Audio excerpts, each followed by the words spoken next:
And this morning, I would like to introduce you, to those of you who don't know, to Larry Nicolet. Larry's going to be spending some time with us this morning, and we're going to talk a little bit about his life, his walk, things that have been in it good, things that have been a trial, and just an opportunity to have a Christian witness. So Larry, first of all, thank you for coming today.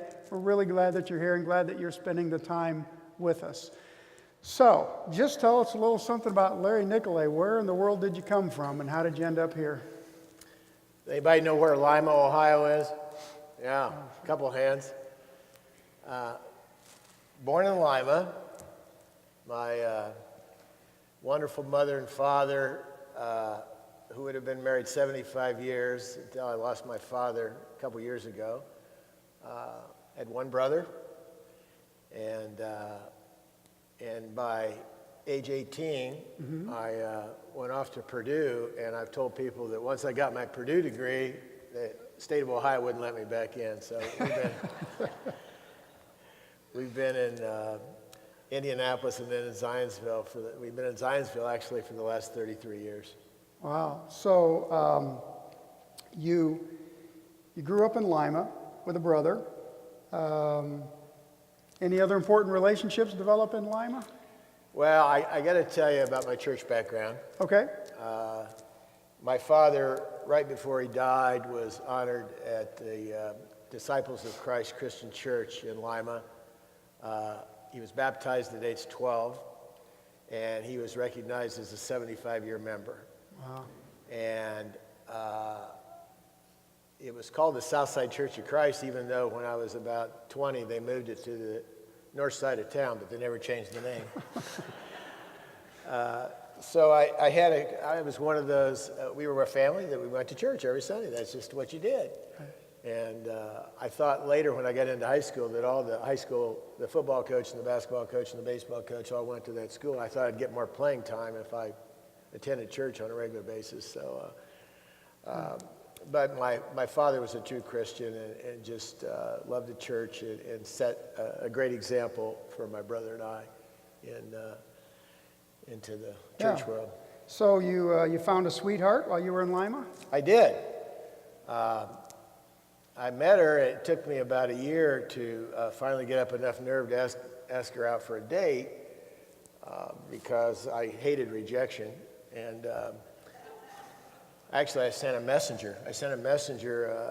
One of my buddies, to go ask this gal if she would consider going out with me. And she gave my buddy the answer: he'll have to ask me himself.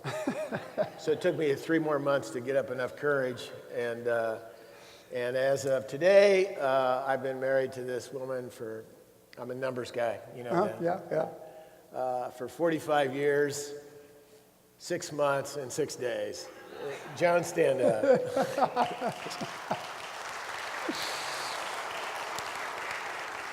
My friends call her Saint Joan. Oh, yeah. Absolutely. So, okay, so high school, you went off to Purdue, ended up with a business degree, and you played golf for Purdue University. I did. Right? I was basically the 6th and 7th man, and they always played 5 guys. So I was a very high-paid athlete for my varsity playing time. So how did you end up in Zionsville? Well, we moved after we both graduated. Joan went to Miami, Ohio, and we got married at age 22. And we moved to Indianapolis in 73 and started going to St. Luke's Methodist Church. And the first service I went to, a lot of you out here know Carver McGriff. He was the preacher at St. Luke's Methodist. And my wife said, we got to start going to church. We got to get reunited with God. And the first service, we get there about 2 minutes before he starts. And so naturally, what happens when you get there at St. Luke's 2 minutes early? You end up in the second row. And Carver looked out at the stained glass windows, and the sun was beaming through the windows. And it's almost like he looked right at me and he said, I know some of you out there in the audience would rather be on the first tee playing golf right now. And I thought, oh my, this guy's, I'd never met him. Right. He's already got me figured out. We moved to Zionsville then 33 years ago. And we kept going to St. Luke's for a while, and then when our kids were old enough, I have 3 children, and when the oldest one was about 11 or 12, she wanted to go to church where her friends were. So we started going to the Zionsville Methodist Church at the old location, and now we've been Zionsville United Methodist Church members for 26 years. Wow, great. So the first time that I had an opportunity to really get to know you was probably not on the best circumstances, right? Now, we've played some golf occasionally since, but really the first time I think that I got to know you and your family, and I know at least your 2 girls came down, was you were on your back in a hospital bed getting ready for a surgery. So tell us a little something about that whole process, because that started a lot of years ago. Yeah, in January of 2011, my wife and I had gone to a Butler basketball game. How many Butler fans we got out here? Butler, go Bulldogs. And she asked me that day, do I feel all right? And I said, yeah, I feel fine. But I was turning jaundice. And so most men don't like to go to the doctor. Anybody doesn't really like to go to the doctor. But after some encouragement, Larry needed to go see the doctor, see what was wrong. And I got the phone call on the Friday afterwards that I was diagnosed with pancreatic cancer. I could hardly spell the word pancreas. I was confused. It started out, the first question when anybody, and everybody in the audience, there's going to be 595,000 people in the United States die of cancer this year. And when you're told that word, your first thought might be, why me? Well, my first thought was, the only thing I knew about pancreatic cancer was that you had 2 nails in your coffin already. But I was determined I was going to get through this. With God on my side, my faith, my family, and my friends, I was going to find a way to be a success story. And once you're told you've got something like this, it's like, where do I check in now? What line do I get in? Gosh, what's ahead for me? And I was fortunate enough to live in a community like Zionsville, who has a lot of important, really smart people, including doctors. And I got a call, or I called one of those doctor friends of mine, and he told me, expect a call from Dr. Keith Lillamo, who's now head of surgery at Boston, Mass General in Boston. And I'll get you in with him. Well, Dr. Lillamo was a world authority on pancreatic cancer. He did 200 or 300 what they call Whipple surgeries a year. I got in to see him, and the game plan was created and the schedule. I had the pancreatic tumor removed in February of 2011. And it was a long surgery. The pancreas is a banana-shaped figure that's right behind the stomach. It communicates with all the other major body parts. A very difficult operation, and 6.5 or 7 hours later, I came out, and I asked the doctor, I said, was this a successful operation? He says, well, if we can have you live 3 years, then you can grade me. And I was determined I was going to give him a grade. Okay. And I'll remember that Scott Tyring, who's now over in the huddle right now, Scott was my first person from Methodist Church that showed up and prayed for me going into that surgery. And lo and behold, I got through that surgery. I had some chemotherapy afterwards.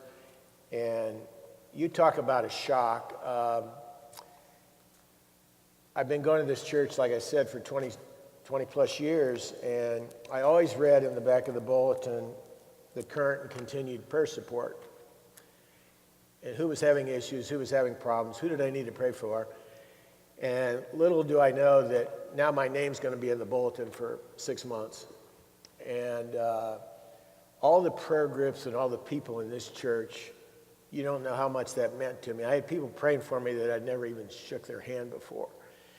And the power of God, I knew that I had to have some purpose, not only why me, but why are you letting me be successful through this surgery? And so I felt the purpose right then was to maybe get connected with the Pancreatic Network and also help other people that had been, wage hope for some other people that had been diagnosed with pancreatic cancer. Scott's prayers were answered by God for 15 months, and then in April of 2012, I was doing the quarterly CT scans, and I get the phone call, your cancer's back. And it came back in the body of the pancreas. They felt it might still be localized, that it hadn't gone anywhere else. And so this is when Glenn stepped in. You know, Scott's prayers were only lasted for 15 months. I had to bring in the A-team. And went to the varsity. Yeah. And again, the prayer that Glenn gave me that day before they put you on a lot of the drugs, and you can't remember much after the prayer. But it was a surgery where they took out my pancreas, and entirely, because they felt whatever pancreas I'd have left, it wasn't going to do me any good anyway, so they removed the whole pancreas. And so now I have my pancreas in the form of my Medtronic's insulin pump, and I call it my outdoor pancreas, and it keeps my insulin levels so that I can burn up the carbohydrates that are used to help me walk and talk and play golf and go to church and what have you. Yeah, in fact, I think I've seen you, like, you're out on the golf course and you'll eat a hot dog, and then you sort of instinctively know how many extra pumps to put in there to get the hot dog down, right? That's right. Or if I make a double bogey or two in a row, I'm going to put some more juice in there. So like, you know, Larry, when this kind of just first happened, was it just so overwhelming that you don't think about your faith or something? Or was your faith, was it profound then? Was it just something that just was underneath everything? Because that's a pretty, you know, when most people hear pancreatic cancer, you know, honestly, most of us think this is the death sentence, right? So where was that, and how did you manage those first few weeks? Well, I think a lot of that, I gave my father a book. I'm really big on father-son relationships. I gave my father a book. It was called Questions for My Father, back in Christmas, maybe 2005. And I asked him to take some time to read the book and get back to me. I'd like to do a book review with him. Well, about 7 or 8 months later, my dad calls me and he says, I got the book done. I said, what do you mean you got it done? He said, he went to his computer, one-fingered, typed every question out of this book, some pretty serious questions, some really funny questions. And it was a way for a son to get to know what his father was really all about. Questions that a son would never ask his father. And one of those questions in that book was, do you fear death? And my father answered that question. He said, Lord had blessed me with a wonderful wife, with 2 sons, with 2 daughters-in-law, and we hadn't had any grandkids yet. I'll tell you that in a minute. Mm-hmm. But he said, I have been so blessed that when the Lord is ready to take me, I'm ready to go. Because he's in control. And I've never forgot that. So when I got cancer, I'm thinking, you know, if the Lord's ready to take me, I'm going to be as strong as my father. I'm going to be ready to go. I wasn't ready to go really, but I was going to be prepared for the moment if it ever came to that. And so after you have a couple successful surgeries, then you got to think back, well, why is he not taking me? He's got to send me on a mission. I got to do something. And right now, there's going to be over 1,100 Hoosiers be told they have pancreatic cancer in 2016. 800 of those, actually 820 approximately, are not going to survive 1 year. And the 5-year survival rate, when I got the news in 2011, was 6%. The 5-year survival rate has now climbed all the way up to 8%. So it's a disease that has very few symptoms, and when a person is told that they have cancer, especially pancreatic cancer, or one of the other big ones, lung cancer, I feel I got to give those people hope. And that's one of the real purposes that He's keeping me around. Mm-hmm. To talk to these people that say you can live without a pancreas, you can get to the next day, you can walk around with a smile on your face, you can still play golf, you can still go and meet your church friends, you can still be with your family, get over it. And so we always tried to get the elephant out of the room. No matter where I was, I didn't want people bothering my wife saying, how's Larry doing? How's Larry doing? I want him to tell me the latest joke of the day, or the latest political joke of the day, right. And get on with life, because nobody likes to sit around and talk about cancer. And yet, everybody in this audience has known someone really close to him that has probably died from one form of cancer. You know, when last time we were out together and you were talking about this, and you may not remember this, but you were sharing that some woman had gotten this cancer and they were not going to be able to do this surgery. And you know, you tried to tell her it's time to get the bucket list out and do the things that you need to do in life. And, you know, those are hard words, but those are also words of hope in their own way, right? Which is, you know, it's time to get everything out of this life that you have this chance to. And that's part of the mission too, which is the hard part of the mission, right? Yeah, yeah. Through all of this stuff, what did Joan need? Well, you find out how much family means to a person when you're laying in the hospital bed on your back. My wife was there for every minute, every day. When you wake up from a surgery and you see your wife and your 3 children at the end of the room, giving dad an attaboy, you did real well. Those are important pieces. And then you open up the church bulletin and you see all these people that were praying for you that week of your surgery. Joan was just a rock, and everybody has to have a rock. And for, you know, we went onto the Caring Bridge site so we could track, so Joan didn't have to repeat the same story, whether she went to the grocery store or wherever she was traveling. How's Larry doing? How's Larry doing? We went on the Caring Bridge. We kept people updated. And here I am now, 4 years and 3 months. I haven't had a pancreas. And the Lord has just been, and my family, my faith, you know, I was one of those that when I first 10 years probably when I came to this church, I sat in the back 5 rows, like most of you people are sitting there back there now. And then I kept moving a little bit forward, and now here I'm in front. So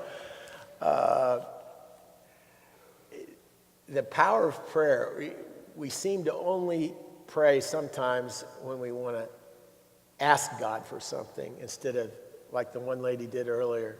She just wanted to thank God, praise God. And I found myself praying in my earlier years only for something that Larry wanted. And now I look through a different set of glasses. Yeah. So you're as we kind of wind down, your last 2 or 3 years have really allowed you to see a lot of really incredible things in your life with your family, right? You want to share some of those? Well, Glenn talked about a bucket list. When you're told that you might have 2 years to live or 1 year to live or 5 years to live, what are the goals that I set? Well, we had a family vacation after the first surgery, and I was determined I was going to make it, and I made it. And after the second surgery, I had my 2 daughters who were now into their early 30s. My goal was to walk my daughters down the aisle. And the first one got married in 2014. Glenn helped me walk the second one down this aisle right here in 2015. And so I accomplished that goal. Well, the next goal was to hopefully live long enough to see my first grandchildren. And I did that. I had our first grandchild was born to our son in July the 10th, only 21 days ago, out in Denver, Colorado. We were out there on July the 11th, and we came home on Friday the 14th, and when we were going to the Denver airport, we get a text message from my Chicago daughter that her and her husband were on the way to the hospital. Now, fortunately, it was a false alarm. She gave us till Monday so we could get up to Chicago, and we had our second grandson on July the 19th. And right between those, on Monday, July 18th, I had my blood work and 6-month ordeal down at IU Simon Cancer Center, and I got a clean bill of health. So I had 3 miracles, all through the power of God, on July 10th, the 18th, and the 19th. And those are truly miracles. So friends, you'll see, many of you know Larry, you see him around. When you see Larry in church every Sunday morning, you'll see him wearing purple. It's in the church, it's a liturgical color. It's very important. And I know that doesn't have anything to do with why you wear it, but it is the color for pancreatic cancer. And you're a purple. Oh, show him the socks. He called those at the first service my Dr. Seuss socks. They are. Those are totally Dr. Seuss socks. So Larry, thank you for just taking the time and share. It's a hard thing. You found good things out of it, and you've had a family. You guys have a world of friends, I know, and you have a world of church relationships that are really woven into your lives in important ways. And we're glad to be part of it, and we're glad that you shared. Thank you. Friends, Larry Nicolet.